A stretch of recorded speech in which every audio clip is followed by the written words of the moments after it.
welcome. Welcome, my friends. We are in 2022, almost springtime. It's still a little chilly, but we're into the spring. And welcome to me, Mom, and Dad. Listeners who have stuck with us for a few years now, we're so thankful to you for listening to me, Mom, and Dad. Those of you who are new listeners, I'll give you briefly how me, Mom, and Dad started. My mom and dad are in their 80s. When I started this podcast, my dad was with us. We started me, mom, dad, and Parkinsons because we wanted to share some beautiful, fruitful things we learned dealing with my dad's Parkinson's. And so we share with the Parkinson's community how my dad lived a fruitful life with Parkinson's, and we continue to do that. Then the podcast kind of grew into joy and some funny moments, and we started to share recipes as most of my family are great cooks. My mom and I owned a bakery some years ago, so we like to share recipes. So that's how we started me, mom, and dad. My dad did pass away. It'll be a year ago. He passed away in April. And so my mom and I and the rest of my family are moving on like my dad would want us to do. My dad was a reverend, so he instilled in us to, of course, you're going to be sad and grieve some, but he always would say to us, when I go home to glory, don't you be grieving and in depression and so sad that you can't move on with your life. He always instilled in us, my brother and sister and I, from young kids. And so we try to know he's looking down on us and interceding for us and watching over us. Our guardian angel, my dad. We will share recipes today. I will share a quick chicken pot pie recipe. Since it's still kind of chilly, that is kind of a comforting recipe. Quick chicken pot pie and orange chicken. And this is a quick orange chicken recipe too that my mom has been doing for some years now. And so stay tuned for those recipes. We are gladly, it seems like we are trying to come out of COVID. Man, my dad did pass away last year, but it was not because of COVID.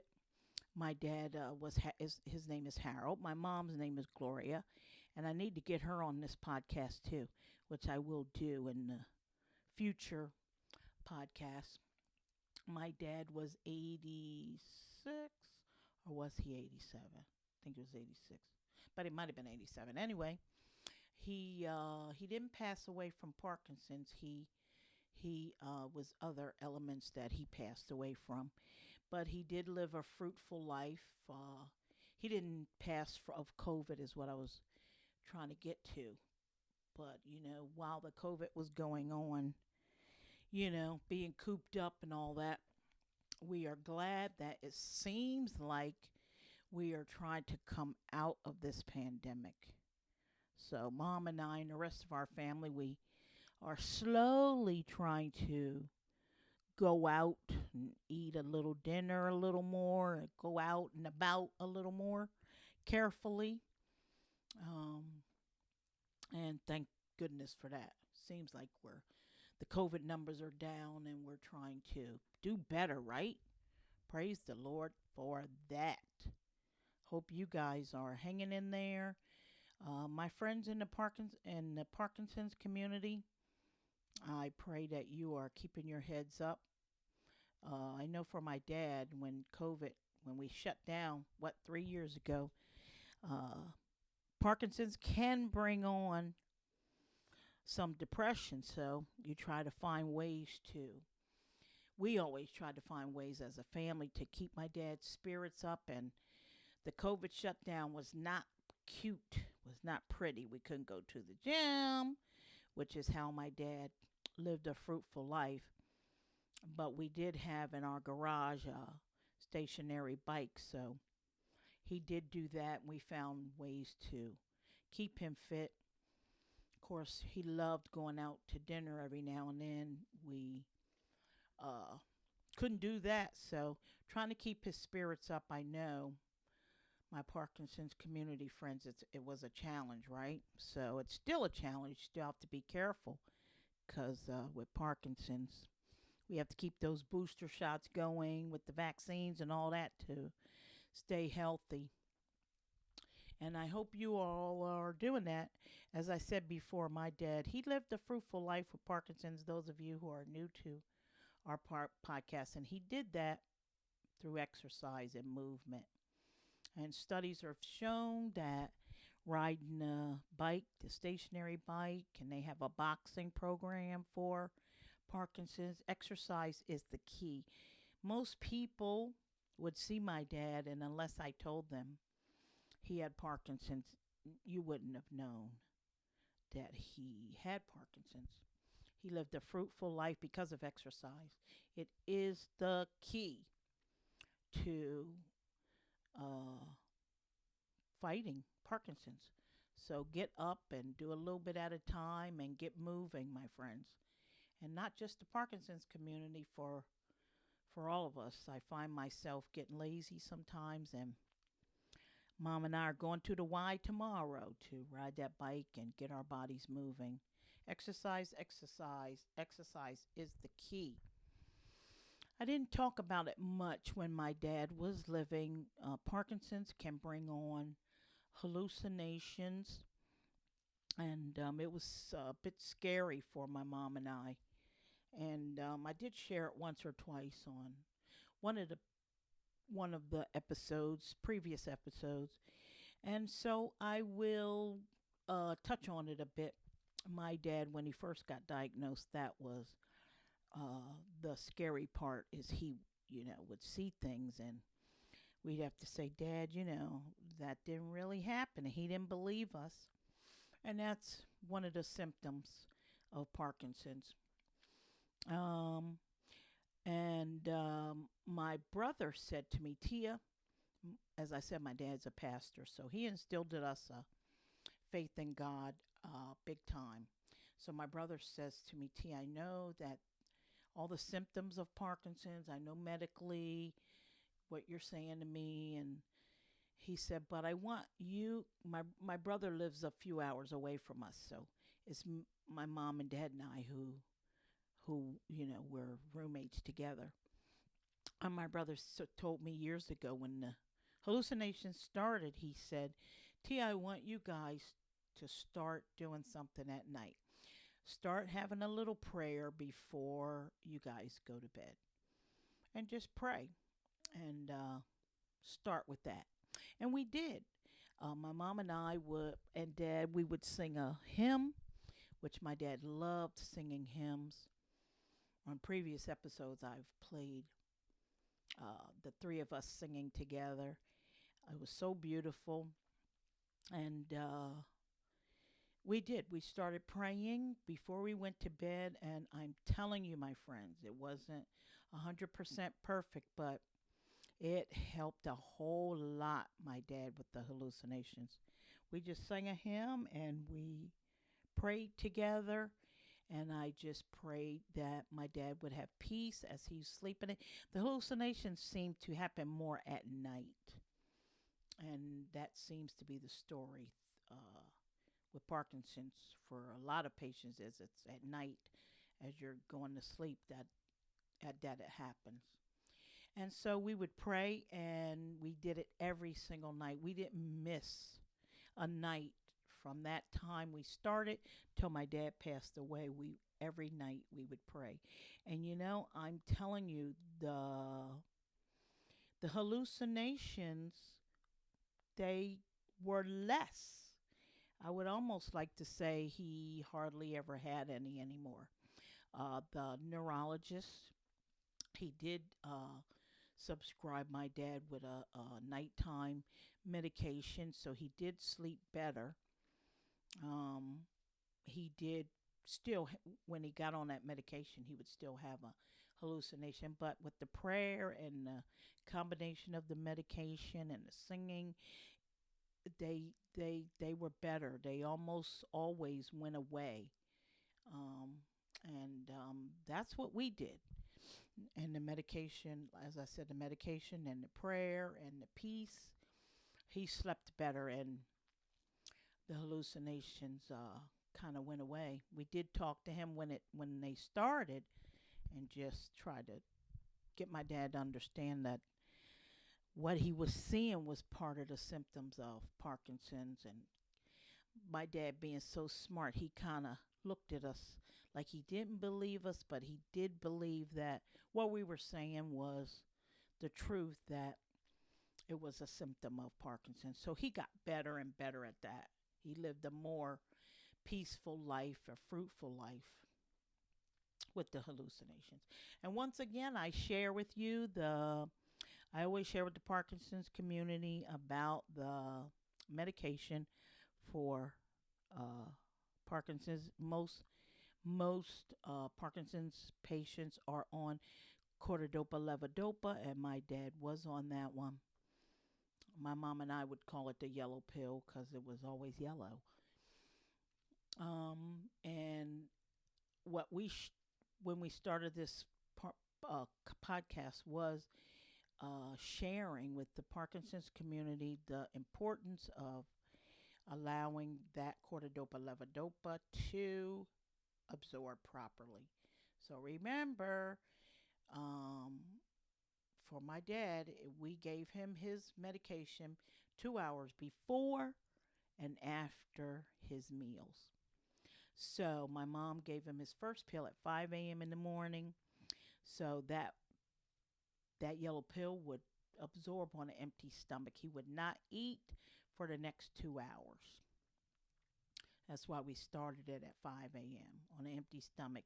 When he started with the Parkinson's and the medication, we weren't doing it properly, giving it to him properly, and they weren't working because we were giving it to him too close to his meals. And when we figured that out between the nurses and the doctors, we figured out he needed that 2 hours to absorb in his body. It worked tremendously. He could walk, he just did better. So that is important. So he would eat his breakfast around 8 or 8:30, and we'd let the meal absorb for another 2 hours. We wouldn't let the food absorb for 2 hours. And then he'd have his next Parkinson's yellow pill like around 11. Let me see. He ate at 8:30. Yeah. We gave him his second yellow pill around 11 or 11:30. He would not eat. If he had it at 11:30, he wouldn't eat for another 2 hours. And that's what is important. His first meals, we would give him a light breakfast like fruit, or what we did is at breakfast was give him a low in protein breakfast. It seems like Parkinson's does not like a lot of protein. So we started his breakfast with a low protein. It was like, it was just low protein, not no protein, but we looked for like breakfast bars that were low in protein. And then lunch and dinner, he pretty much ate on his own. I had one of my Parkinson's listeners told me that watched the garlic, which I did not know, and then I started to read that garlic wasn't good.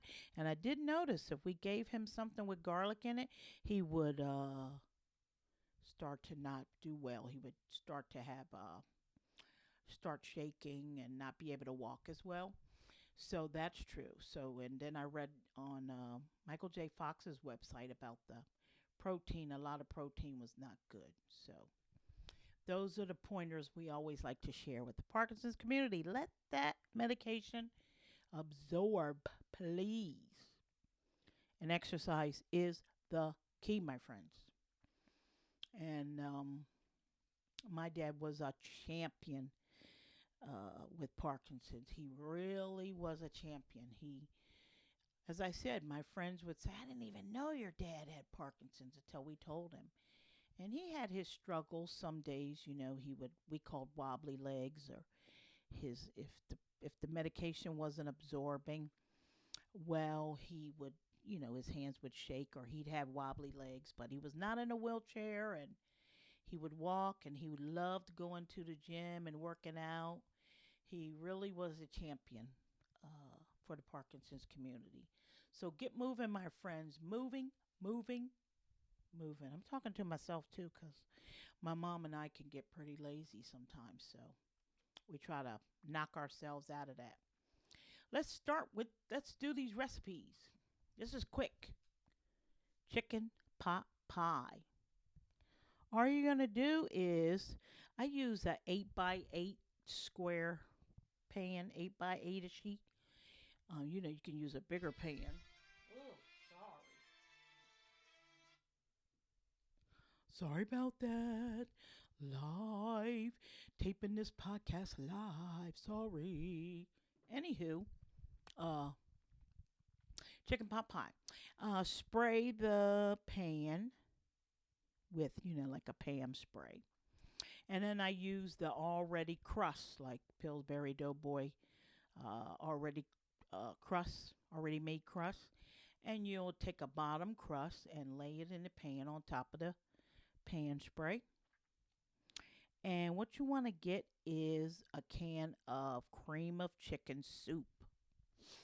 Um, 2 cans. 2 cans. Yeah. But you can get the big large can too. Either the 2 small cans or the big largest can be sufficient. Cream of chicken. And what you want to do is chop up some carrots. I like to put potatoes, celery. My family like corn in there. Just add that to the cream of chicken soup. Put the cream of chicken soup in a bowl so you can mix everything. Celery, any kind of vegetables you like. Potatoes I like to put in there. Carrots, celery, and corn. Any kind of vegetables. Mix that in the bowl into the cream of chicken and pour the cream of chicken mixture on top of your crust. Then you take the next crust, put it on. Oh, I also like to add some pads of butter. Just a couple of pads of butter. Butter is good, my friends. You know it is. You might as well put a half a stick. Okay, a quarter stick in there. That's what I would do.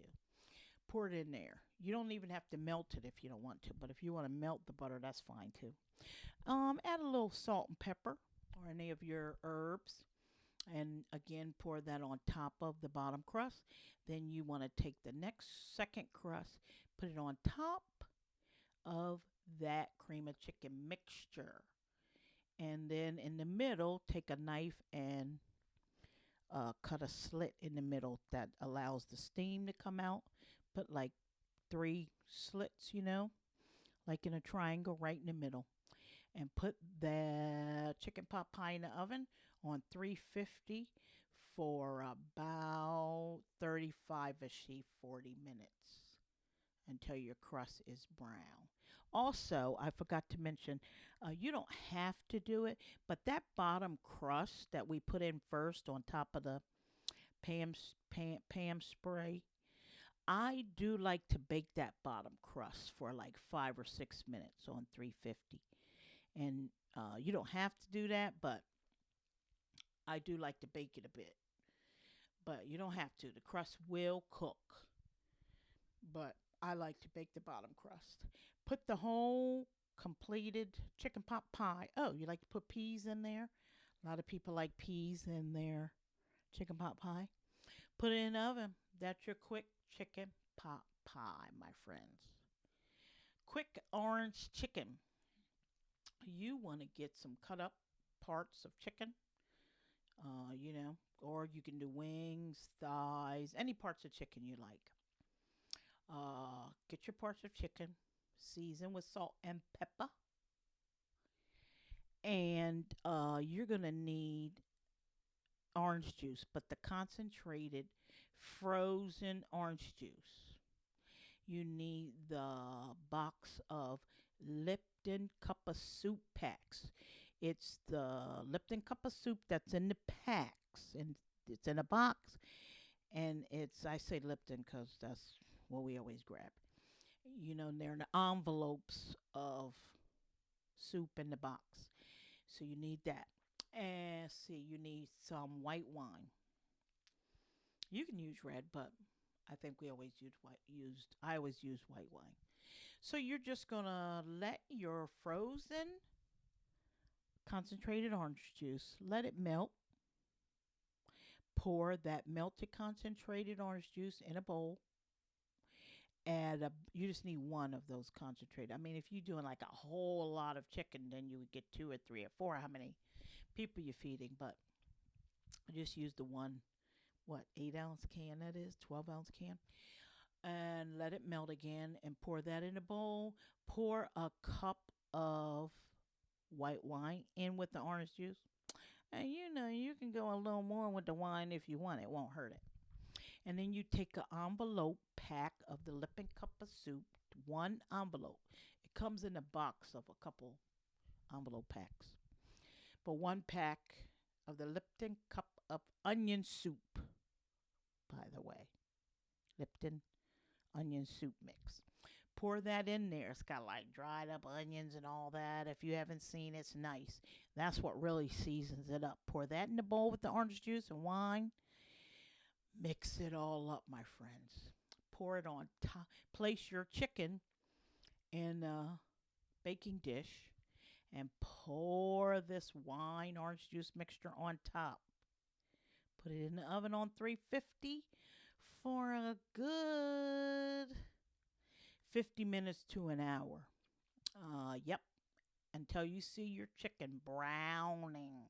That'll be like close to an hour on 350. So good. My mom has been making this recipe for a good, well, since I was a young girl. And I'm 25 years old, is she? Okay, you know I'm fibbing, but it's good. You can watch it after about 45 minutes. Take a look at it. If you want to baste it, you can. It's so delicious. Orange chicken pot pie, my friends. Thank you for listening to our podcast. Spread the word and please subscribe to our new listeners. When you are listening to this podcast, if you look up the top, that Wi-Fi looking icon, you click that and that's how you subscribe. And whenever I put out a podcast, you will get an alert. Thank you so much. Remember, exercise, exercise, exercise. Exercise is the key to living a fruitful life with Parkinson's. Keep laughing. Keep the faith, my dad always would say to me, to my brother and sister. What are you doing? Worrying. God is in control. I would say, Dad, what? Why? This is bad. Whatever we'd be going through. And he'd just look at us and say, why are you worrying? And it's true. We're still here.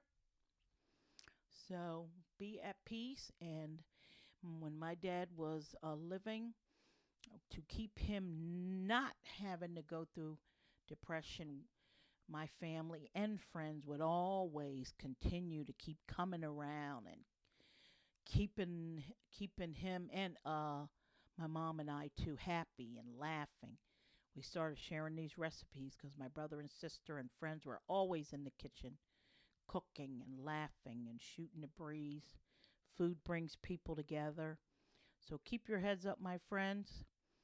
We are coming out of this pandemic, and this pandemic has taught us all a lot to love and laugh and keep our faith in God that we'll all be okay. Exercise is the key, my Parkinson's friends. Thank you for listening, and I'll see you the next podcast. And while we're closing, please enjoy the music.